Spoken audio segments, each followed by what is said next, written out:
आज बन रहे हैं मज़ेदार क्रिस्पी रमज़ान स्पेशल पकौड़ा जो हर इफ्तार में आपकी इफ्तारी का लुत्फ़ दुबाला करे।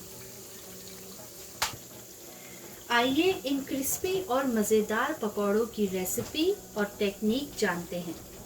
आइए चल के देखते हैं कि क्रिस्पी पकौड़े कैसे तैयार करें।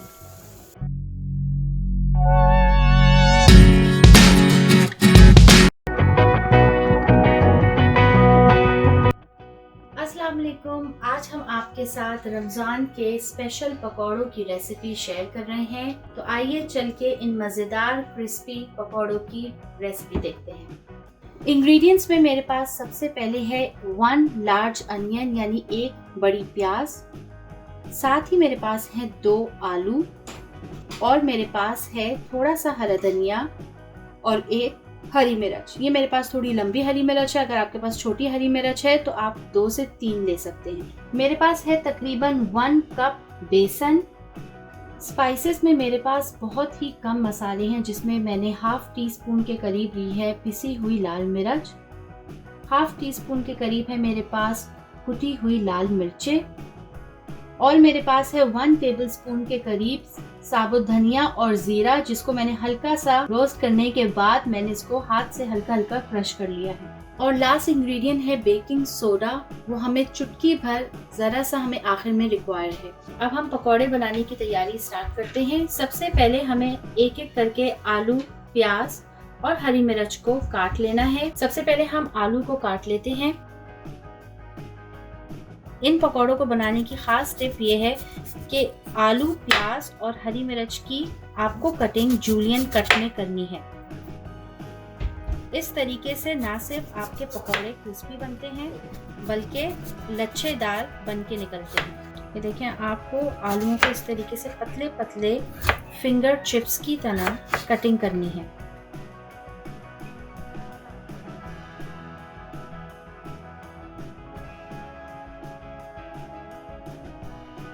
ये देखिए, मैंने बारीक बारीक फिंगर चिप्स की तरह आलूओं को काट लिया है। बिल्कुल सेम कटिंग अब हम प्याज की भी करेंगे। अब हम प्याज को भी इसी तरीके से जूलियन कट में काटेंगे।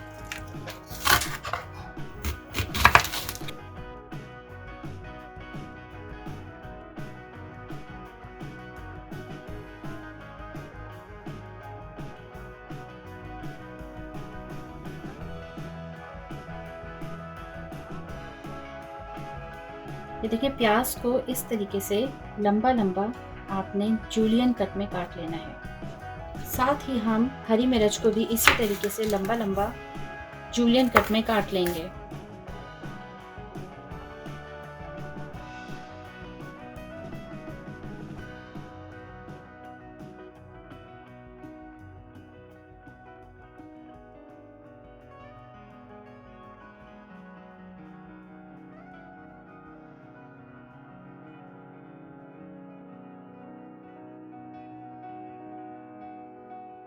ये देखिए, मैंने हरी मिर्च को भी इस तरीके से काट लिया है। अब हम सारी चीजों को एक बोल में ऐड कर देंगे। प्याज, आलू और हरी मिर्च को इस तरीके से एक मिक्सिंग बोल में ऐड करने के बाद अब हम इसमें स्पाइसेस ऐड करेंगे। अब हम इसमें हाफ टी स्पून के करीब रेड चिली पाउडर ऐड करेंगे,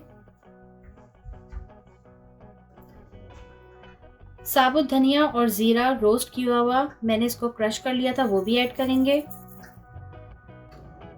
हाफ टी स्पून के करीब कुटी हुई लाल मिर्च, उसे भी हम ऐड कर लेंगे और मैं इसमें सॉल्ट ऐड कर लूँगी। सॉल्ट आप अपने टेस्ट के हिसाब से ऐड कर सकते हैं। और साथ ही मैं इसमें ऐड करूँगी चॉप किया हुआ थोड़ा सा हरा धनिया। इन सारी चीज़ों को अच्छी तरीके से मिक्स कर लें और इनको मिक्स करने के बाद हम बेसन का बैटर तैयार करेंगे।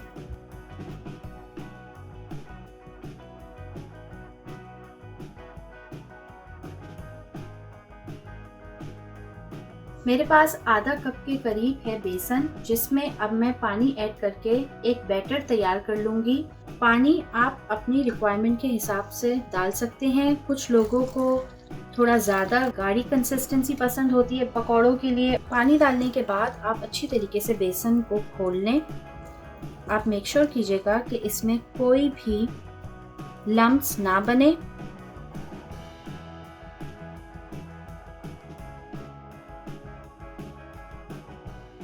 अगर आपको थोड़ा सा पानी ज़्यादा ऐड करना है बैटर को घोलते हुए, आप ऐड कर सकते हैं अपनी ज़रूरत के मुताबिक।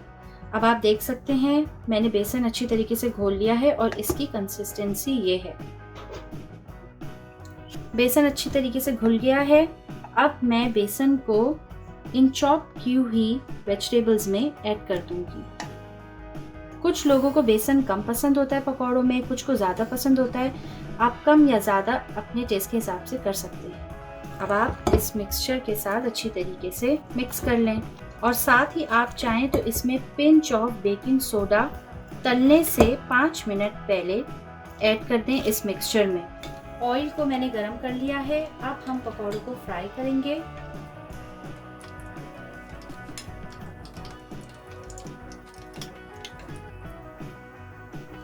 अब हम पकौड़ों को मीडियम फ्लेम पे फ्राई करेंगे। आपको हाई फ्लेम पे बिल्कुल भी कुक नहीं करना, क्योंकि इस तरीके से पकौड़े बाहर से तो फ्राई हो जाएंगे लेकिन अंदर से कच्चे रह जाएंगे।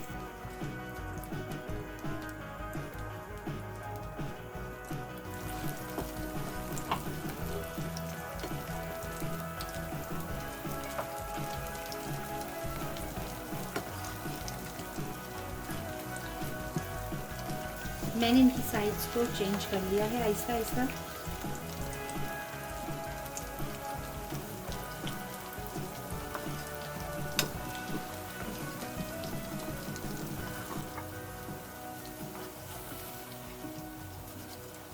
आप देख सकते हैं पकौड़ों की शक्ल कितनी अच्छी आ रही है, क्योंकि हमने जो प्याज, आलू और हरी मिर्च को इस तरीके से काटा था। इन पकौड़ों की ख़ास बात इसकी कटिंग है, जिसकी वजह से ये पकौड़े क्रिस्पी बनते हैं।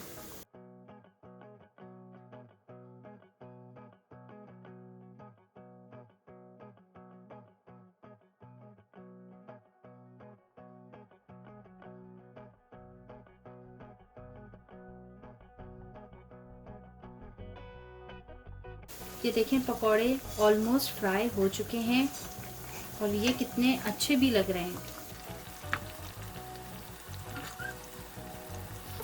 पकौड़े ऑलमोस्ट फ्राई हो चुके हैं। अब हम इनको जल्दी से निकाल लेंगे।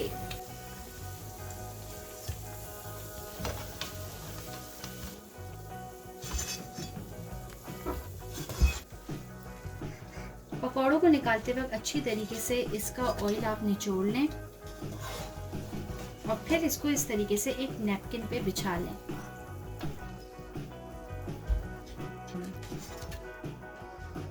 रमज़ान के स्पेशल मज़ेदार क्रिस्पी पकौड़े तैयार हैं और बहुत ही आसान रेसिपी है। आप इसको ज़रूर ट्राई करें और कमेंट्स में मुझे ज़रूर बताएं। अगर आपको मेरी वीडियो पसंद आई है तो वीडियो को लाइक करें और ज़्यादा से ज़्यादा शेयर करें और हमारे पेज को सब्सक्राइब करना ना भूलें। आप पकौड़ों को चटनियों के साथ सर्व करें। अगर आपको इन दोनों चटनियों की रेसिपी चाहिए तो इसकी लिंक हमारे डिस्क्रिप्शन में मौजूद है।